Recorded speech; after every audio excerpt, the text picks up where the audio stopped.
let's see what we got here.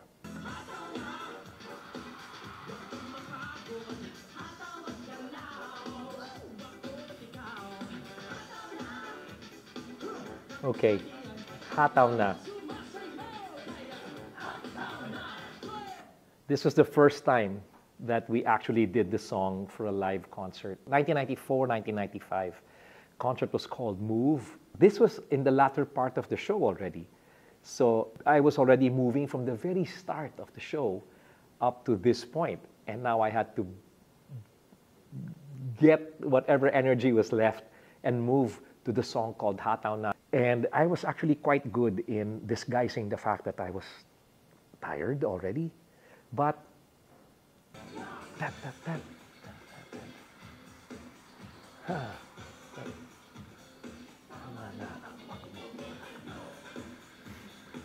the moves then were very different from the moves now. You know, if you ever watch this video online, we had no LEDs, no huge LEDs at the back. So our moves always had to be done in such a way that the person at the very top of the bleacher area could actually see the moves.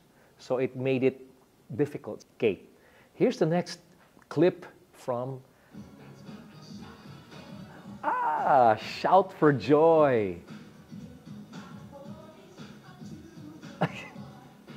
My outfit. My pants. Similar to what I'm wearing again.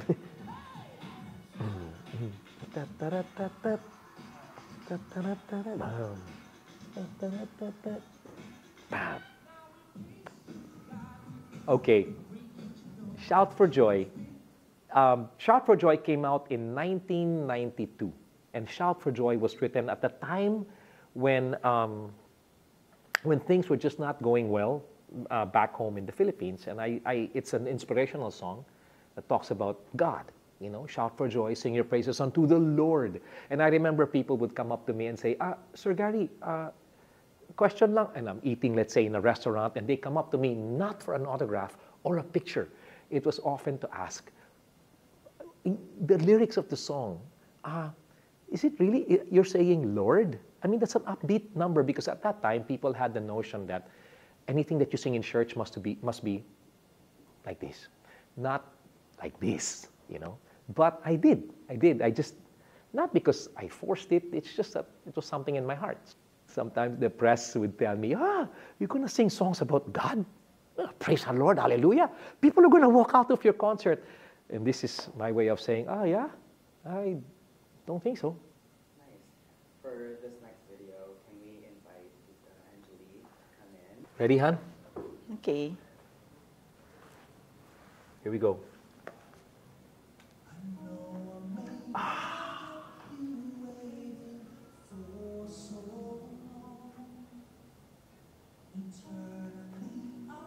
Ladies and gentlemen, at this point in time, we're just going to watch and enjoy this performance.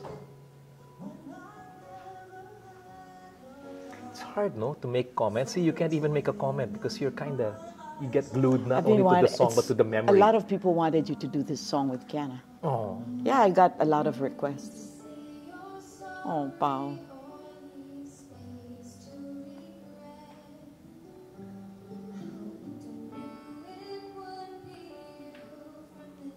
Family. When a family comes together like this, it's different. It's very different.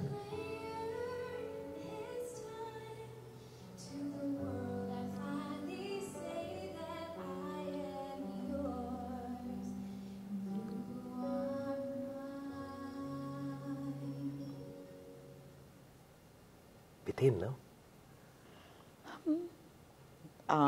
Well, that's my firstborn's wedding. That was a song. Okay, the song was written as a gift for our son, Paolo. When he got married, this was my gift for him. But I wanted a recording that would be different, so I suggested to Gary, why don't you make Kiana do the recording? And I mean, it never fails to make people cry. I almost cried. I mean, so my reaction there is, I think it's one of the most brilliant, beautiful songs, duets that Gary has ever composed. And I don't think he sings it enough. So when I wrote the song, and I sang it during the wedding, I know people may have heard it, but they didn't really get to hear all the words of the song because it was at the last part of the wedding. But then the concert came up, and this time, Paolo was directing the show. So I said, Pao, I'm going to do the song. What, Dad? No more. You know, come on. I don't want to show footage of my wedding. I know you're the director, but who are you directing? It's a Gary V show. So I'm going to have it up there, okay? Okay, Dad.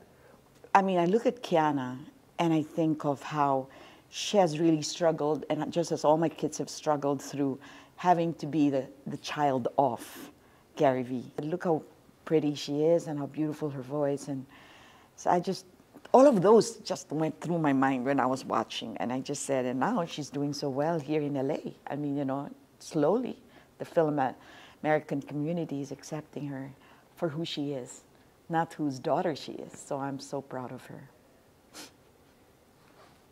That's it. It would be great if there could be a time when the entire family, all three, could just be with me on stage. She'll never step up on stage, but I know she really enjoys just sitting there, listening, watching us, and then at the same time looking at how people are reacting. Watching Kiana like this, it just brings, it's like all the years pass by my mind, and I'm looking at what a fine young woman she's become, and I'm so happy that you've given me this opportunity to be able to speak. See? And you didn't even want to join me a while ago? Ka-ching! Ooh! Hataw na! Kahon! I want to see here.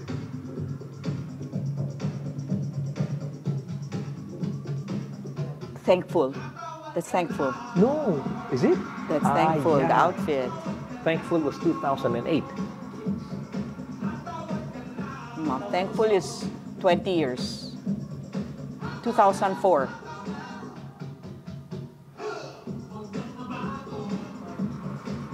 This is thankful. Ooh.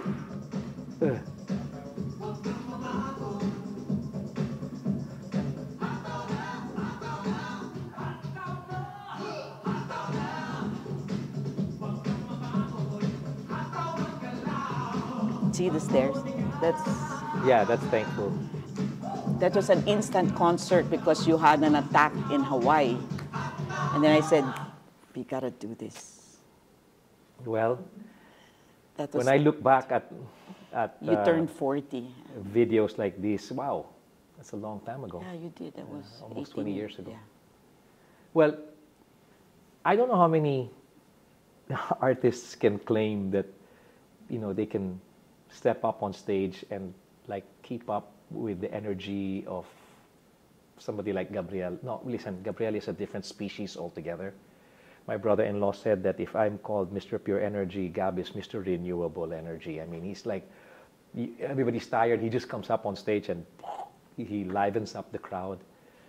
For one thing, people have to understand that it was never really a plan of mine to enter the music industry and to ever come this far. But this clip is special because we were also playing the cajon. So we call this the Hataw Na cajon version. Among the three kids, the genius of Gab is just, I mean, he's won so many awards, Best Musical Score for the movie of Jericho Alagua, and yet his performances, he was also doing all the arrangements of ASAP before for Super Dance, and he even... Yeah, he was doing a lot back then. And he even worked with Beyonce. I mean, you know, so when I'm watching how he of course he was really... he was young, and I look at years, him now. 19. Yeah. No. Again, it's amidst what Gab has gone through, and the whole world knows, 13. Right? Everybody knows. Gab went from most promising everything through a sudden marriage, through a sudden divorce, through mental health challenges, but he's bouncing back. So when I look at this, I see what he was, and I see where he is today, and I just see a caterpillar that's become a butterfly. I think that Gab Gab was really, I mean, I see Gary and Gab together, and you just see a miracle of God. How can two guys, almost the same height, almost the same, and they dance the same? When we were watching the Lenny Kiko campaigns, you know, and they were jumping up and down, and everybody was saying, is Gary this? That doesn't look like a guy in his 50s, you know, the two of you together. Remember, you were jumping up and down that stage. No, it's really a miracle to see the two of you together. Ready?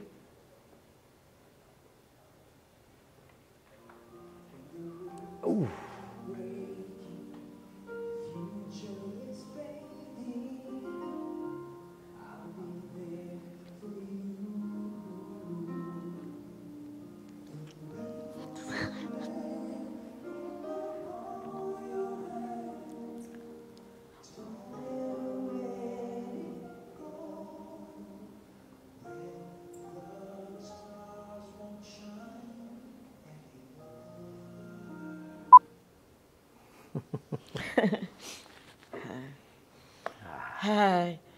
He always says, I'm your biggest sin.